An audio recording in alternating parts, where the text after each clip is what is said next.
네, 여러분 안녕하세요. 이윤규 변호사입니다. 네, 저는 지금 현재 변호사로 활동을 하고 있는데요. 또 한편 유튜브 채널을 운영하면서 공부법들을 알려드리고 있어요.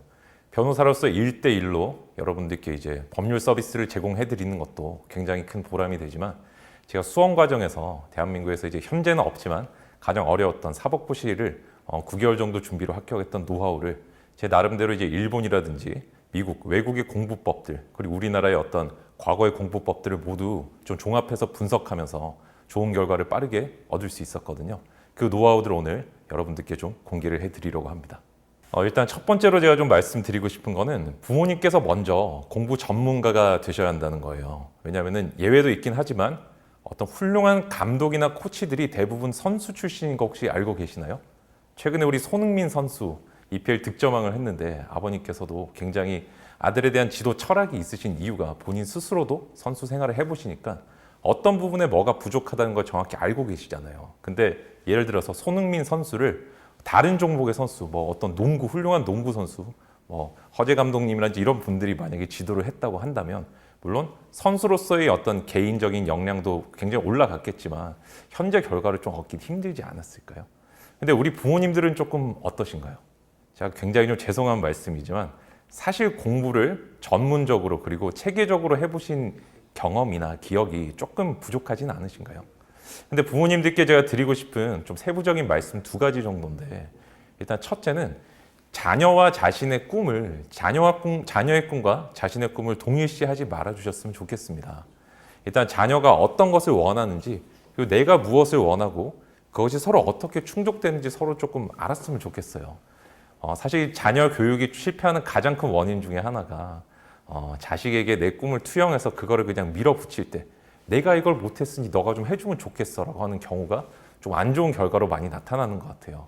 두 번째로는 부모님들께서 좀 코치의 마인드를 가지셨으면 좋겠다는 거예요. 이게 제가 조금 더 말씀을 드리고 싶은 내용인데 내가 사실 공부를 어떻게 하는지 모른다면은 가르쳐 줄 수 있고 지도할 수 있는 게 없거든요.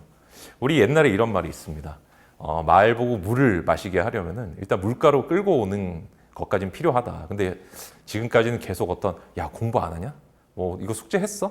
이런 어떤 좀 푸시하고 윽박 지르는 또는 부드럽게 강요하는 어떤 그런 모드에서 벗어나서 정말 전문가적으로 이런 좀 마인드도 가져주셨으면 좋겠어요.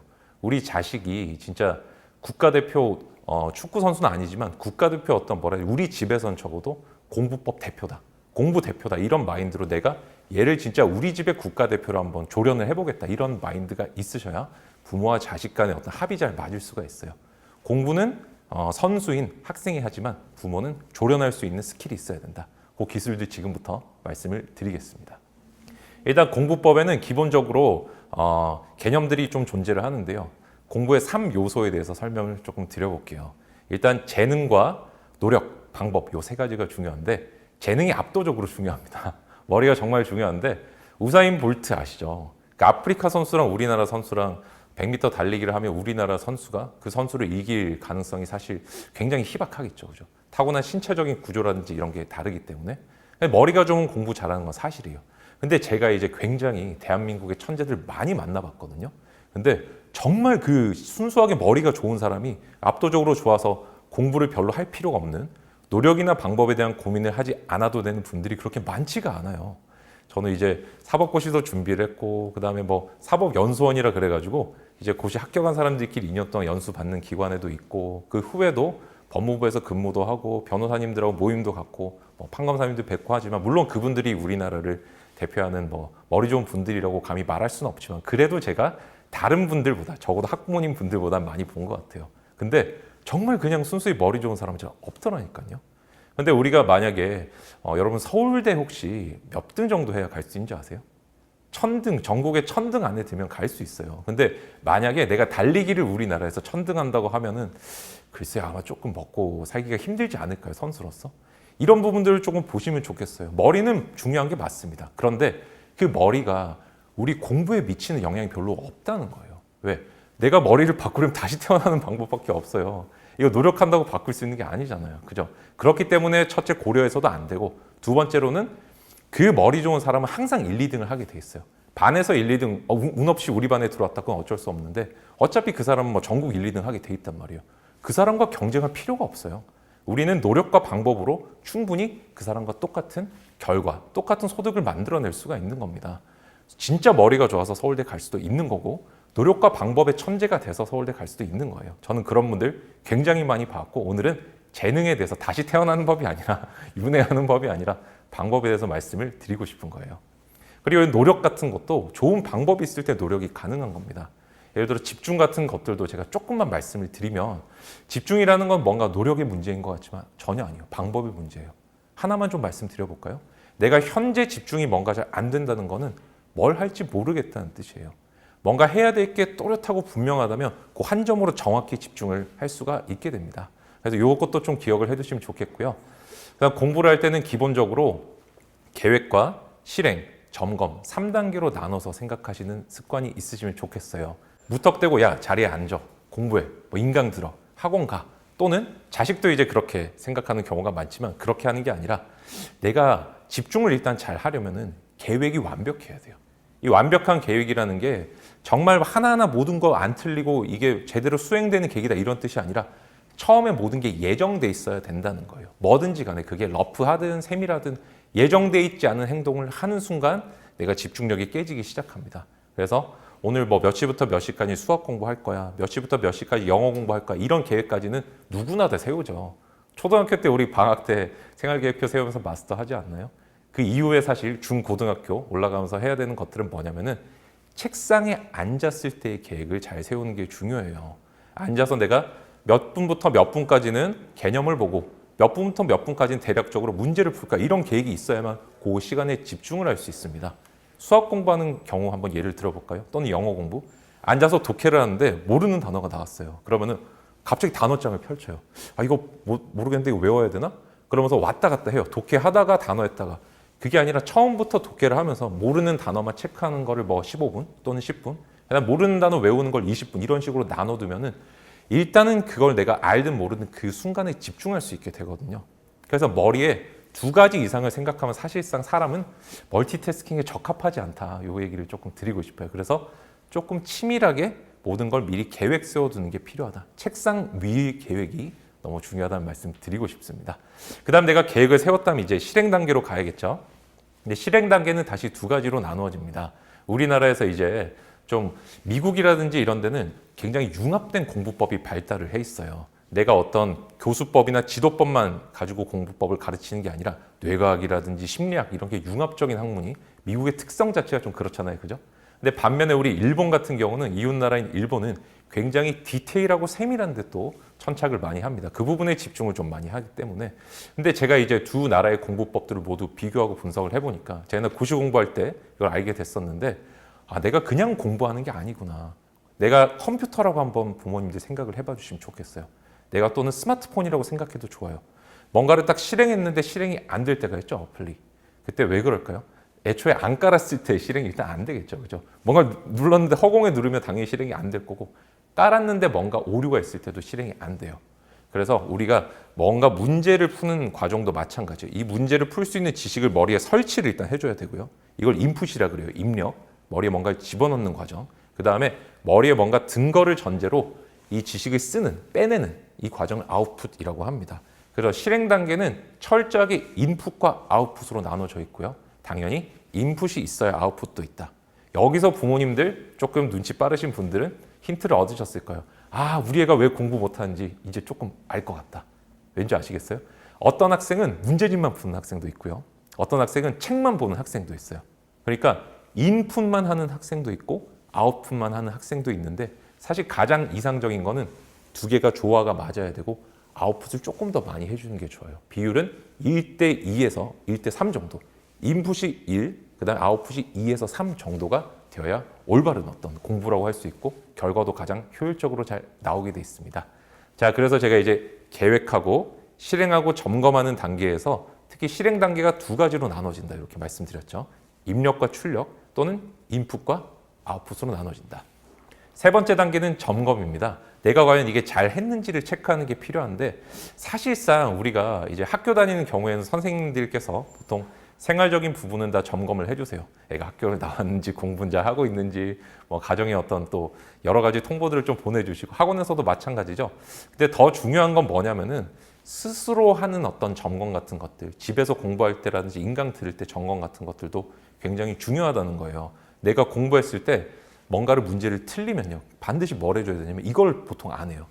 우리 애가 문제를 풀었는데 막 틀린 게 많아요. 좌절하지 마시고 너무 좋은 거예요. 인식을 좀 바꿔주셔야 되는 게 이건 앞으로 점수가 오를 여지가 너무 많은 거예요.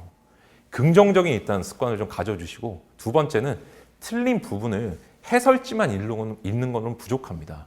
다시 틀린 부분, 강의를 반드시 다시 해당 부분 발췌를 해서 듣거나 또는 뭐 기본서 교재라든지 학교 교과서, 학원 교재 있죠.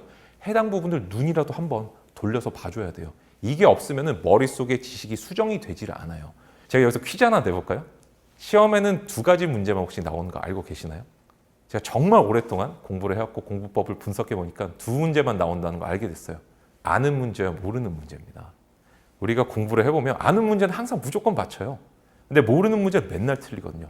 그래서 점검이 중요한 이유는 모르는 문제를 알게끔 만드는 과정이 점검이에요. 근데 우리 의외로 해설지 한번 보고 틀렸네? 기분 나쁘고 넘어가거나 이거 다음에 풀면 맞힐 것 같아 라고 오만하게 착각하고 넘어가는 경우가 많지만 이 부분을 얼마만큼 잡느냐가 사실상 중위권과 상위권을 가르는 결정적 차이라고 할 수 있습니다. 중위권과 하위권을 가르는 차이는 인풋이에요. 이거는 수업 자체를 잘 안 들었거나 또는 내가 인강을 안 들었을 때는 하위권으로 갈 수밖에 없어요. 그건 어쩔 수 없는 거예요. 그 다음에 하나만 더 말씀드리면 우리 애가 집중을 잘 못하고 할 때 어떤 정신과 전문의 분들한테 상담 받는 거 두려워하지 마세요.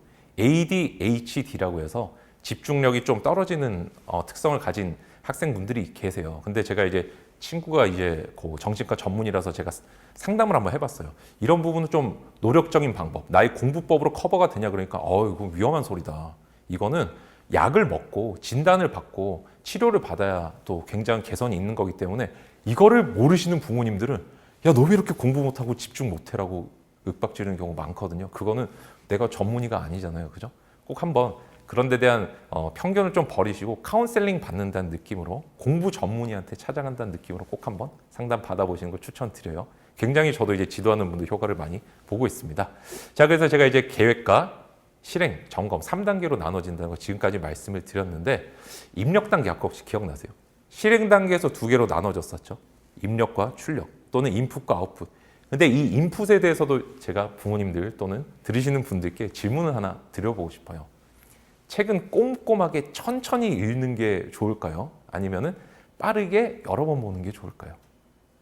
정답은 이거는 제가 99.9% 빠르게 여러 개 읽는 게 여러 번 보는 게 좋다고 대답을 드릴 수가 있습니다. 세계적인 수재들, 우리나라든 미국이든 일본이든 유럽이든 정말 좀 빠르게 공부하고 머리에 많이 남기는 분들은 대충 여러 번 봐요. 변호사님 대충 보면 머리에 책이 기억이 남나요? 남습니다. 요거는 제가 뇌과학적인 또는 인지심리학적인 근거를 가지고 설명을 드리겠습니다. 제 얼굴 오늘 처음 보셨죠? 근데 영상을 나중에 보다 보면은 약간 이렇게 나중에 얼굴이 좀 낯이 이거를 인지라 그래요. 인지. 형상을 기억하는 거죠. 요게 있구나. 근데 이 사람이 이윤규야라는 머릿속의 정보랑 연결하는 과정이 필요해요. 이게 이해예요. 이해. 눈으로 보고 형상 자체를 이해하는 게 인지, 그다음 머릿속에 있는 정보랑 결합시키는 거 이해라 그러고, 마지막으로 그렇게 했는데 뭔가 머리에 안 남는 거를 외워야지 하는 걸 암기라고 그럽니다. 그래서 내가 머리에 뭔가가 남을 때는 잘 보시면 인지, 이해, 암기의 과정으로 간다는 걸 알 수가 있어요. 그럼 책을 읽을 때도 마찬가지지 않을까요? 내가 처음 보는 책 같은 경우는 이렇게 그냥 슬쩍 훌쩍 대충 넘겨보면서 여기에는 어떤 내용이 있구나, 그 다음에 전체적으로 이 챕터가 몇 가지가 돼 있구나, 이런 걸 알고 나서 이후에 세부적인 내용들을 읽어야 됩니다. 그래서 우리가 평소에 읽는 정독하는 습관은 이 두 번째 이해 단계에서 하는 거예요. 천천히 읽기 전에 뭘 한번 해줘야 된다? 전체적인 머릿속에 폴더를 만들어주는 개념이 정말 중요합니다. 변호사님, 우리가 컴퓨터가 아닌데 어떻게 폴더를 만드나요? 사람이 컴퓨터 만들었는데 똑같은 원리로 하면 되겠죠. 폴더를 우리가 친절하게 책의 저자분들이 모두 다 만들어 주셨어요. 어디 있을까요? 정답은 맨 앞에 목차에 있습니다. 그래서 조금 공부를 잘하는, 좀 유별나긴 하고 너무 옛날 방식 같긴 하지만 목차를 사실 복사해서 항상 같이 보는 게 너무 좋은 공부법이고요. 근데 이제 중고등학교 교과서 같은 경우는 제가 볼 땐 양이 적으니까 저는 이제 한 과목에 2,000페이지짜리 교과서를 봤었거든요. 고시 공부할 때. 근데 꼭 앞에 목사를 유별나게 복사를 하지 않더라도 뭘 하면 좋겠냐면은 내가 오늘 수업 듣기 전에 또는 인강 듣기 전에 학원 강의 듣기 전에 꼭 한번 형광펜을 한 두세 가지 정도 준비해서 그 목차만 한번 칠해보면 좋겠어요. 내가 예를 들어서 오늘 역사를 가지고 한번 한국사를 가지고 예를 들어보면 삼국시대가 나오고 통일신라 나오고 고려, 그다음 조선 이렇게 나오죠. 요것들을 한번 뭐 보라색 형광펜 이런 거로 칠해보는 거예요. 그래서 우리가 대충 몇 개의 나라를 내가 공부하는구나 이 개념을 아는 게 되게 중요하고 또 역사책은 보면은 체계가 반복이 되거든요. 밑에 들어가면은 정치, 사회, 경제, 문화 요즘 신문하고 똑같아요. 이렇게 해서 또 네 개를 예를 들면 파란색으로 또 표시를 해봅니다. 그러면은 같은 구조가 자꾸 반복이 되는구나 해서 안 외워도 되는 부분이 발생을 해요. 그래서 내가 조선시대의 사회상은 어떻네? 고려시대의 사회상은 어떻네? 이때는 어떤 토지제도가 있네 이런 것들을 처음부터 막 뭐 호봉이 어떠니 뭐 녹전이 어떠니 이런 걸 외우는 게 아니고 일단은 큼직한 체계를 만드는 게 되게 중요합니다. 우리가 약간 이제 제 또래 연세 또는 나이대 부모님들 아마 아실 텐데 또는 들으시는 분들 아실 텐데 저희 때 차륵 만들기 학교에서 좀 했잖아요. 그죠? 그런 것들 만들 때 보통 보면 학교에서 좀 빨리 만들고 싶고 대충 하고 싶은 학생들이 처음부터 차륵 막 뭉치거든요. 처음엔 그럴싸해요. 막 손가락도 만들고 옆에서 철사 꼬고 있는 애보다 훨씬 빨리 만들어요. 근데 만들면 바로 무너져요. 쓰질 않아요. 선생님이 내라고 그러면 막 이상한 막 이런 게 막 제출이 된단 말이에요. 그래서 처음에 뼈대를 만드는 작업이 너무너무 중요하고 그 뼈대를 익히는 게 바로 목차를 보는 겁니다. 그래서 부모님들이 자녀분들한테 꼭 그 뭔가 공부법을 지도하실 때 열심히 읽으라고 하지 마세요. 열심히 읽고 다 외우라고 하지 마시고 야 우리 너무 무리하게 하지 말자. 여기 있는 한번 그 목차 정도만 한번 읽어볼까? 어제 읽은 거 혹시 기억나? 요 정도 퀴즈 낸다는 느낌으로 자꾸 테스트하고 여기서 재미를 느끼게 하는 게 너무 중요합니다. 제가 성취동기 이론이라는 것도 하나 말씀드릴게요. 애킨슨이라는 심리학자의 이론인데 내가 동기부여라는 건 난이도의 영향을 받게 돼 있어요. 이거 너무 쉬워 이러면 안 하게 돼요. 이거 너무 어려워 이때도 안 하게 됩니다. 요거 적당히 할 만한데 라는 마음이 들 때 요때 동기가 최고조에 달해요. 그래서 자녀를 코칭할 때 정말 중요한 거는 우리 애가 어느 정도 난이도의 흥미를 느낄지를 부모님이 잘 관찰하고 찾아주는 게 중요한 거예요. 학교 들어가고 나서 늦어요. 들어가기 전에 한번 테스트를 해보는 거예요. 이런 거 정도 한번 외워볼까? 이런 거 한번 해볼래? 볼래? 하면서 애가 어느 정도의 흥미나 어떤 관심을 갖는지를 미리미리 테스트하고 점검하고 기록해 두시는 습관이 너무 중요합니다. 부모님들께서 저도 이제 기억력이 많이 소실이 되고 있거든요. 아마 비슷하실 거 아니에요. 그죠? 반드시 기록을 해 두셔야 돼요. 목차 정도는 우리 애가 볼 수 있다. 그 정도도 좋고 목차도 만약 보기 어렵다 그러면 더 잘게 나누세요. 한 페이지 그런 것도 좋아요. 할 수 있는 것부터 해야 쌓일 수 있어요. 이상적인 걸 만들어 놓거나 내 자신의 꿈과 자녀의 꿈을 동일시하기 시작하면 사실상 공부는 물 건너간다. 이 얘기를 조금 더 드리고 싶어요. 자, 그래서 제가 이제 입력의 3단계 인지, 이해, 암기의 과정으로 말씀을 드렸는데 하나만 더 조금 추가를 해드리고 싶은 거는 공부를 가장 못하는 사람이 처음부터 외워요. 처음부터 오늘부터 내가 공부를 비장하게 해보겠어. 막 이렇게 눈을 딱 책에다 갖다 대고 하나씩 다 보면서 다 외우려고 하는데 최악의 방법이에요. 왜? 우리가 시험 한 번 보고 시험 친 사람 있나요? 전혀 없단 말이에요. 적어도 두세 번 보지 않나요? 그러면은 여기서 현명하게 해야 돼요. 두세 번 보면서 자연스럽게 기억에 남는 부분들이 있을 겁니다. 뭐 고려 태조 왕건이라든지 뭐 고구려의 뭐 광개토대왕 이런 거 외워지죠. 어차피 두세 번 보고 외워질 거면 처음부터 외울 필요가 없다는 뜻 아닌가요? 처음부터 광개토 10번 쓰고 100번 쓰면은 지쳐버려요. 소수리망 왕까지 가지를 못해요. 그렇기 때문에 처음에는 편하게 여러 번 보다가 정말 이거 시험에 나올 것 같은데 안 외워진 것들만 모아서 따로 A4 용지나 노트에 따로 정리해서 그것만 외우는 게 훌륭한 암기 방식이고 뇌에 과학적으로도 근거가 있다. 이 말을 좀 드리고 싶습니다. 자, 그래서 독서법에 대해서도 제가 조금 말씀을 드리고 싶은데 우리 아이가 책을 잘 안 읽는다 이럴 때 어떻게 하면 될까요? 제가 지금까지 말씀드렸던 것 중에 답이 있어요. 뭐 책 하나 주면서 다 읽으라가 아니에요. 만화책도 좋고요. 얇은 책도 좋아요. 처음부터 막 너무 진짜 엄청나게 두꺼운 책 주면은 아까 뭐라고 말씀드렸죠? 이거 어려워하면 동기가 확 떨어져 버린다니까요. 우리 아이는 내가 국가대표로 만들어야 돼요. 내가 손흥민 선수는 내가 만드는 공부의 손흥민 선수는 내가 만드는 거예요. 그래서 우리 아이의 수준을 알고 거기에 맞춰서 책을 조금씩 줘보세요. 그래서 줄 때도 요거 한번 전체적으로 우리 다 읽을 필요 없어. 전체적인 뼈대 목차만 한번 읽어볼까? 이런 느낌으로 자꾸 유도하고 아이가 할 수 있게. 그래서 보상과 채찍을 적당히 주는 것도 한번 고민을 해보세요. 부모님들 중에 특히 어머님들 다이어트 하시는 분들 계시죠? 치팅데이 혹시 알고 계시나요? 하루는 내가 공부하다가 다이어트를 하다가 마음껏 뭘 먹을 수 있잖아요. 근데 공부하는 우리 자녀분들한테는 그런 걸 좀 허용 안 해주시는 것 같아요. 우리 애가 예를 들어서 리그 오브 레전드 하는 거 너무 좋아한다 그러면은 야 오늘 공부 다 했으니까 30분에 이러면은 아이 그렇게 찔끔해가지고 잘 성이 안 차요. 그것보다는 그냥 월요일부터 금요일까지 공부하는 거 보고 애가 공부 목표량을 다 했어요 이러면은 깔끔하게 주세요. 오늘 하루는 리그 오브 레전드 좋아. 이게 애가 그 속에서 내가 책임과 통제감을 기르게 되는 거예요. 내가 이걸 하니까 이걸 할 수 있게 해주네? 이 속에서 내가 완전한 자유를 누릴 수 있구나 하는 걸 알게 되고 그 속에서 충족과 해방감을 갖게 됩니다. 근데 부모님들 자꾸 내가 오늘 막 예를 들어서 내가 오늘 떡볶이 한 입씩 먹는다고 생각하면서 다이어트 하는데 오늘 잘했으니까 떡볶이 한 개. 이러면 감질만 나서 아마 다이어트 실패하실걸요. 그래서 치팅데이의 개념을 우리 자녀한테도 적용하는 게 필요하다는 말씀 조금 드리고 싶습니다. 자, 그 다음에 이제 아이가 공부를 못할 때 진단하는 방법은 제가 아까도 조금 미리 말씀을 드렸지만 한 4가지 정도가 있거든요. 공부를 못할 때. 그건 이제 처음에 계획 자체를 안 세울 때. 이거는 내가 뭘 해야 될지 모르기 때문에 집중력이 부족하다라고 착각하시는 경우가 많지만 사실 ADHD인 경우도 있으니까 제가 철저하게 한번 진단, 상담을 받아보시라고 말씀을 드렸고 두 번째, 계획까지는 세웠는데 이번 시간에 영어 할까요? 다음 시간 수학 할까요? 여기까지 되는데 공부가 잘 안 될 때는 어떤 책을 보는지를 한번 봐주세요. 우리 애가 집중을 잘 하나 안 하나 이런 거 보지 마시고 태도를 보지 마시고 어떤 걸 보고 있는지 좀 부모님들께서 봐주셔야 돼요. 애가 문제집만 잔뜩 보고 있을 때는 인풋이 안 돼 있을 확률이 높아요. 개념을 모르거나 지식이 없을 때 문제가 풀리지 않습니다. 이럴 때 솔루션이 있어요. 개념서를 학교 교과서나 교재가 학원 교재를 들이밀면서 공부하라고 하면 애가 어차피 지금 문제집도 보기 힘든데 책 보기 힘들어서 문제집 봤는데 공부 더 하기 싫겠죠? 이때는 부모님들이 현명하게 뭘 해주시냐면은 해설을 보라고 얘기를 해주세요. 해설을 더 열심히 봐라. 야, 우리 아들, 우리 딸 문제 풀지 마. 처음부터 해설 봐라고 해주세요. 에? 절대로 학교에서 해설 보지 말라고 했는데 이렇게 생각하실 수 있죠. 여러분들께서 해설지를 보는 이유가 중요한 게 잘 생각해 보시면 해설지라는 거는 책에서 시험에 나오는 애들만 모아둔 거예요. 그래서 사실상 교과서 또는 교재의 일부라는 거죠. 그래서 그 부분을 자꾸 보고 난 후에 문제 풀 때는 눈으로 푸는 습관을 좀 들이게 해보세요. 눈으로 풀고.